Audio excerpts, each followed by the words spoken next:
We have a yearly tradition on this channel where at the end of every year, I try and review everything I saw in 10 minutes. Every single year, I manage to use the time perfectly, but I keep seeing more and more shows. The first time I started this series, I had 12 shows to talk about. Last year, I had about 50. This year, I have seen 80 shows. Oh god. So, please come with me as I try to review every single show I saw in 10 minutes. But if you haven't seen my face before, hi, I'm Ellie. I talk about theatre. I am the most chaotic theatre person on the internet. I do reviews, I do discussions, I do this. And if any of that sounds interesting to you, please consider hitting like or subscribe. It really helps me out, it helps out the channel. But let's dive into this year's chaotic recap. Y'all thought the chaos came out this year. It's always been here. It's always been here. Here's how this recap works. I'm going to go through every single show that I saw this year. Now, I saw 80 shows. However, I did repeat viewings to a couple of shows. So here's how that works. If I saw the show in a previous year, I will still count it in this recap and I will still talk about it. However, if I saw it twice this year, I will only talk about it once, and that will be the first time that I saw it. In the bottom corner, I'm going to have some context about the shows. Ideally, I'm going to have dates. I don't know what I'm going to do in the editing room. I don't know how quickly I'm going to get this out. So it's going to be down there, and we're going to hope for the best, whatever it says. With that said, we're going to hop back to January, and I'm going to start this chaotic recap. Are you ready? Because I'm not.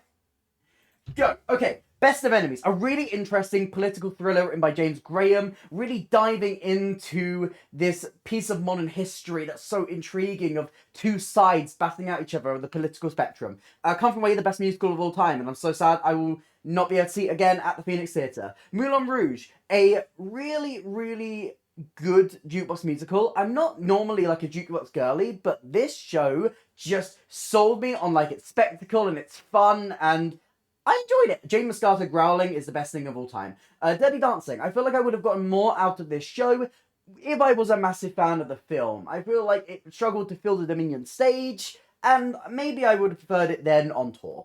222. A really fun, really, like, fun. Fun's not the right word. I'm running out of time. I can't do this. The show was really good. I enjoyed it. I liked the twist. Linnick and Mohun. A trans show that I thought was really interesting, but I struggled with it when it started to dive into tragedy. That's what I'll go with. Pride and Prejudice was just silly, goofy. It's Pride and Prejudice, sort of, but it was silly, goofy, fun, and it just plays with the original novel so well. Back to the Future, it's camp. Is the music the strongest? No, but honestly, when that car flies, I'm sold. Yes. And Juliet. I have been waiting to see Anne Juliet for so long, and it's just a ball of fun, isn't it? It's amazing. It just gives you energy, and that's what you want out of a jukebox musical. No Limits. I wish the cast were paid.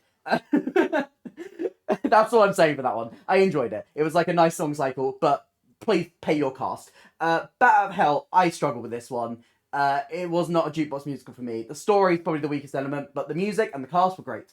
Sylvia deserved more love. Sylvia was great. I'm already down 2 minutes. Oh my god. Sylvia was really good, and I liked it. Happy Meal. A great trans story that is about like trans joy and like actually deals with the subject matter really well and interestingly and dives into like trans identity and love stories and just amazing, fantastic. Oklahoma. I didn't love everything about this production of Oklahoma, but the stuff that I didn't love I could easily forgive because of how bold this production was. I'd rather see a revival, try something different, than do nothing. Bake Off, really lovely, really sweet, and that's what you like in a good cake. Bonnie and Clyde. I like this new version. I like how they've stepped it up. It's the same show you love with a couple of new twists in the staging. My Sons of Queer is one of the best shows of all time. So heartfelt, so lovely, and so affirming. Winnie the Pooh, a fantastic musical for a younger audience. I feel like because I'm not a child, some of it, was a bit kiddie for me, but if you've got a family, you're going to adore it. Eugenius, I feel like I struggled a little bit with it. It felt like conceptually it needed a little bit more of a rework, especially with some of the material that feels very outdated, but you know, some fun performances in there. Choir of Man is always great. The music's are fantastic. I love the boys doing their thing. For Black Boys is one of the best plays, and it's coming back, and you've got to go see it. It really dives into the black perspective and focuses on like men's mental health, but with a specific light on black men. Yes, Varley v Rooney was one that I was really pleasantly surprised by. I thought it was going to be awful, if I'm being perfectly honest, but it retells the social media trial really, really well. SpongeBob, this production, yes, if you're looking at sets and budgets, was a step down from the Broadway version, but I still think there's so much heart to it. Ain't Too Proud, I really enjoyed Ain't Too Proud. It's one of the slickest jukebox musicals I've ever seen. Newsies, I love the Newsboys jumping around and dancing. The dancing's the strongest element. I'm only at 25 and we've got 6 minutes. I'm rushing this. Okay, Secret Life of Bees. Something that was really underrated, some really fantastic music. I really hope that it gets another life, or at least a cast album. Please give me it. Ostentatious, some of the funniest improv I've seen. See Pride and Prejudice, sort of. Similar things. I like how they kind of take Jane Austen and throw it on its head and mess around with it. Operation Mincemeat is probably one of the strongest new musicals of this year. So funny, so witty, and a great cast. How to Succeed, a musical that feels like it probably didn't really need a revival, but this production does enough with it to make it interesting and to try and flesh it out. Great Expectations, I've seen many of Great Expectation. This was a good production of it. That's all I'm saying. Fisherman's Friends, a show that I really hope comes back really soon, because it was like, it gave me Come From Away vibes with like the music and everything. It was a really lovely story. Aspects of Love, I really struggled with this one. I think it had elements that were like, that were bad, but because they were kind of played how they were, I did get a chuckle out of it. So I can't say I wasn't entertained, even if I thought the story was very outdated. Patriots, a really interesting, again, political thriller. I love a political thriller. Yes. Benjamin Button, a beautiful musical diving into this love story, this almost forbidden love story that's always going to end in tragedy. Frozen, the musical on stage, the film on stage even, it's really cute. Our Last Verse was like this really interesting play where they like played around with the casting and it was different every show. It was like a really nice kind of falling out of love story. Yes, Fury in Elysium, I struggle with this one. It feels like it needs a little bit more time in the oven to really set itself. And set itself apart from other musicals that are similar in its concept. Groundhog Day, I'm so glad it came back for how long it did, because it was really good. 42nd Street, I love the dancing, I love the tap dancing. This production feels really, really good. Sadler's Wells was the perfect place for this to go. Doubtfire, I struggled a little bit with it, obviously conceptually, which I've spoken about before, but it is a well-produced production. Tony, I needed to know who Tony Blair was to really get into this show, and that's why I struggled with it. Crazy for You, the dancing was spectacular. Charlie Stemps, amazing. Yes, Ride, I loved it. The performances were top notch, and I think it deserves a better life. Lord of the Rings, a great way to take a previously done flop and just completely refresh it with new staging and everything. I hope this comes back. Lacage, beautiful queer story, very similar to Alan's Family, weirdly. Tina, a great jukebox musical, and I miss Tina Turner, R.I.P. Crown Jewels, I struggled with this one. It wasn't really my cup of tea. I didn't really get the comedy. I think it struggled, and it only really sold itself when it was going into a lot more of the improv. Next to Normal, heart-wrenching, and I can't wait to see it again. Strange Loop, a really interesting one-act show that just completely tears your heart out. Yes, For Tonight, a show that needs a little bit more work, but obviously it's a concert version. But it has a lot of potential and a lot of great representation. Yes. Okay. No! I've got 3 minutes!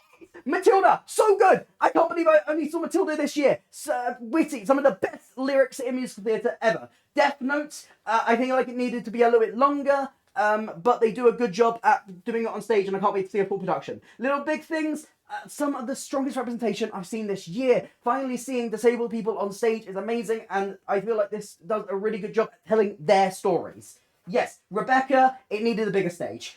Cake, I enjoyed Cake. I enjoy a lot of the dancing, and I can't wait to see where this one goes. Shrek, not my favourite production of Shrek. I'm not really a Shrek girly, but I mean, I'm wearing green. Oh my god! I feel like it needed a little bit. It needed, I don't know. I don't think it really worked as well. And I don't think the staging was the strongest. Yeah. Bloody L, a really great gig musical. one person on that stage, Lauren Redding, she was incredible. Yes, Boy at the City in the double bill with Bloody L, great 2 shows put together. I really, really enjoyed this one act play. That was one act play. Yeah, it was. What am I saying? One person play.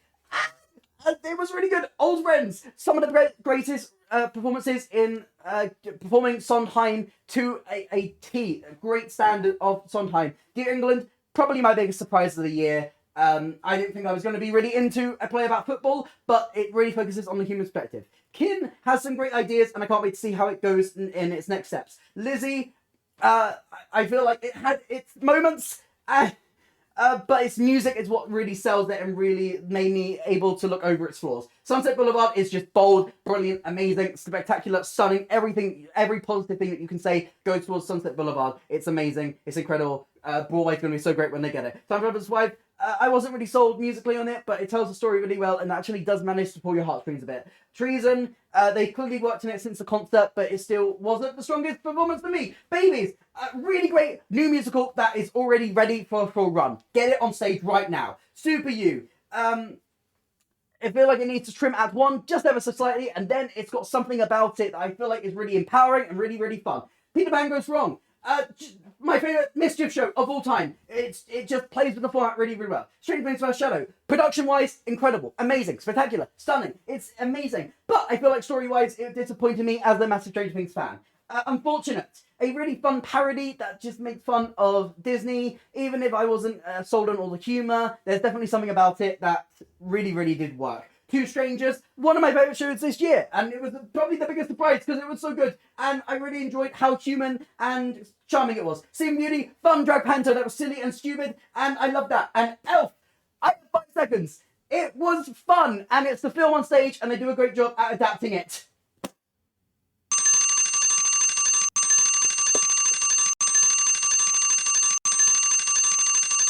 I did it. I can't believe that I did it, but I did it. Oh my god, that was hard. Okay, I kind of... Oh, okay. Okay, let's reflect. Let's reflect. Okay. Oh, that one was really hard. That one was really, really hard. You can tell how much I was just rushing things, how, like, I was panicking with that. I can't believe I did it. I feel like that, if anything deserves a like and a subscribe, it's me reviewing that many shows in 10 minutes. I did it. I did it. I felt like the only one I really flopped was Boy Out the City. I really flopped that one. I just said it was a one-act show. It was a shame because I really did enjoy it, Boy Out the City. But yes, that is every single show that I saw this year. I've got some more videos coming out in the next couple of days, giving you my top 20 shows of the year, giving you some of the shows that I really felt worked. I'm going to have like a full year in review where I'm going to break down the data and kind of give you like an award ceremony type thing. So if any of that sounds interesting to you, make sure you are subscribed to the channel so you can see the less chaotic versions of this when they come out. If you did enjoy this video, please consider hitting like and subscribe. It really helps me, it helps the channel. Here's some links to some other videos on screen right now, and a link to my Instagram if you want to drop me a follow over there. But that's it for me today. I need a breather, and I hope to see you next time. Bye!